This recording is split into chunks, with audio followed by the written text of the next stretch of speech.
instrumento ahora es la tasa de interés y como te decía, los mecanismos de transmisión, como ya hemos definido el rezago con que opera en la economía, ya ustedes saben exactamente. Ya sabemos con qué tiempo con anticipación debemos reaccionar, subiendo o bajando las tasas de interés, si vemos algún riesgo de movernos fuera de la meta de inflación del Banco Central. Y sacan un comunicado donde los agentes económicos pueden ver también cuál es la postura asumida y para sus decisiones y todo lo que son sus planes de negocio, eso es un horizonte bastante de mucha certidumbre para poder ver qué hacer. Sí, eso es parte de la política de transparencia de los bancos centrales que usan el esquema de meta de inflación.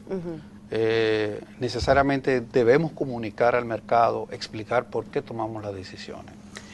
Y es un compromiso muy importante porque ya, por ejemplo, en este documento el Banco Central está anunciando metas de inflación a 4 años, sí, que queríamos que tú también la comentaras para... Pero antes de eso, a mí me gustaría que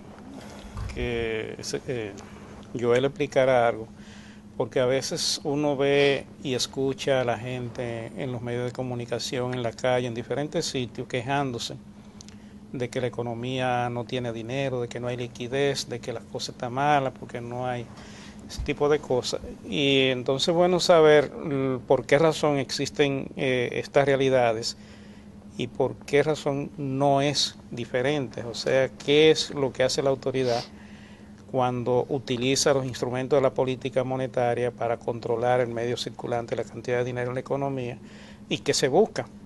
Y en qué medida eso beneficia a la gente, porque a veces la gente no sabe que se crean situaciones porque se han hecho los estudios, se han hecho los análisis y se sabe... A veces no son simpáticas las medidas. Que a veces esas medidas hay que adoptarlas para evitar cosas peores.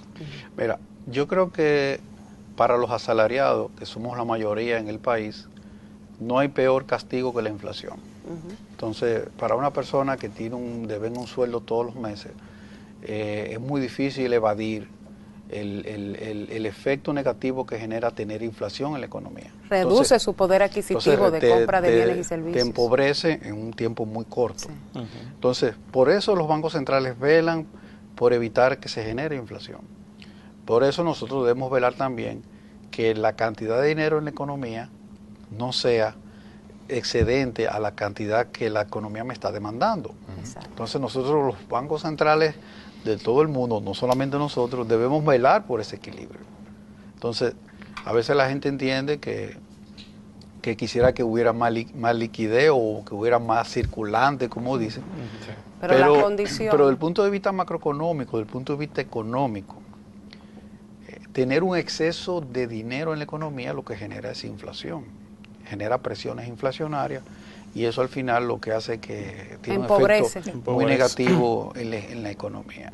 Claro, es una situación, pero algo importante, tenemos que tener, o sea, a veces uno dice, no, porque están frenando la economía, pero es mejor crecer menos con estabilidad de precios que crecer más con presiones inflacionarias y con un sector externo que pueda generar problemas cambiarios. Sí. O sea que la economía tiene que mantener ese equilibrio y son elementos que hay que verlo, o sea, crecimiento pero con estabilidad, con función de lo que ustedes dicen, la potencialidad de la economía. Sí, por ejemplo, la economía puede crecer sin problema entre un 6, 7% todos los años, sin generar mayores dificultades internas. Cuando hay un crecimiento muy alto, se pueden generar presiones inflacionarias, sobre todo cuando hay un entorno internacional que no es muy favorable. Entonces ahí el Banco Central tiene que entrar y decir, moderar. Bueno, probablemente es más prudente crecer un poco menos, pero que no haya inflación en el país. Exacto. Que haya estabilidad. Estabilidad. Y esto es importante porque a unas autoridades lo que más le conviene desde el punto de vista de su gestión es decir que la economía está creciendo a una tasa X elevada y a veces esas tasas de crecimiento se sacrifican, o sea, se controlan, porque si no se hace así se puede generar lo que se llama un calentamiento de la economía, que luego hay que atacarlo con medidas que son más fuertes y más difíciles y además de que generan efectos adversos, sobre todo en la población que tiene sus ingresos en base a salario, claro, que es lo que normalmente se cuida con esto, ¿no? Evitar un empobrecimiento de la población, porque si, como tú decías, lo peor que puede ocurrirle a la población asalariada es que los precios se disparen, que haya un nivel de inflación. Y eso no solamente a ellos, sino a los agentes económicos. A la postre, cuando esas situaciones se dan, hay que tomar medidas correctivas. Y si eso se puede hacer antes de que el hecho ocurra, con medidas previsoras, como está haciendo el Banco Central, se evitan todos los problemas que se generan cuando hay una situación de inflación, como ocurrió aquí, por ejemplo, en el 2003-2004, donde más de 1 millón de personas fueron a la pobreza, producto precisamente de los elevados niveles de inflación y de los disparos a los precios a todos los días en los mercados. Ahí uno a veces no se puede ni siquiera imaginar cómo puede una persona que tiene un ingreso reducido, un salario reducido, soportar que cada vez que vaya a un supermercado o a comprar un bien o un servicio, lo encuentre a precios muy superiores a lo que estaba anteriormente.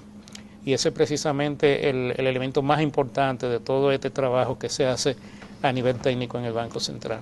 De hecho, Luis, y esto me va a ayudar incluso a responder la pregunta de Rosana, teniendo eso en mente, el Banco Central estableció una senda, un horizonte de tiempo de cómo iba a ir bajando la inflación en República Dominicana año a año.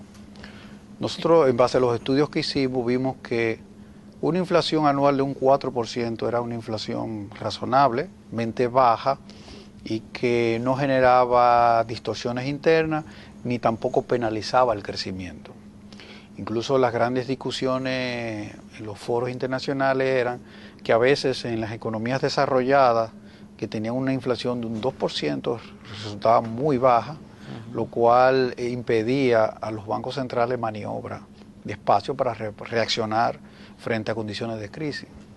En economías como las nuestras, que somos más pequeñas y más vulnerables, vimos que una inflación de un 4% es bastante razonable, un horizonte de tiempo dentro de 4 años, por ejemplo.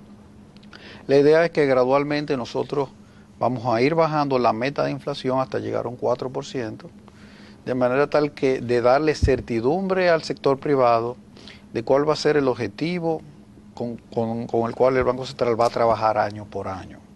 Eso le va a dar a ellos más tranquilidad de que todos los esfuerzos del banco van a estar concentrados en alcanzar su objetivo.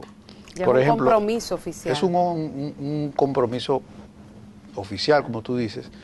Por eso se le llama esquema explícito de metas de inflación. Por ejemplo, este año tenemos una meta de inflación de 5.5%, con un rango de un 1% hacia arriba, un 1% hacia abajo. O sea que vamos a manejarnos con un rango más o menos de un 1% de amplitud. Así es. Vamos a una pausa y regresamos en un momentito.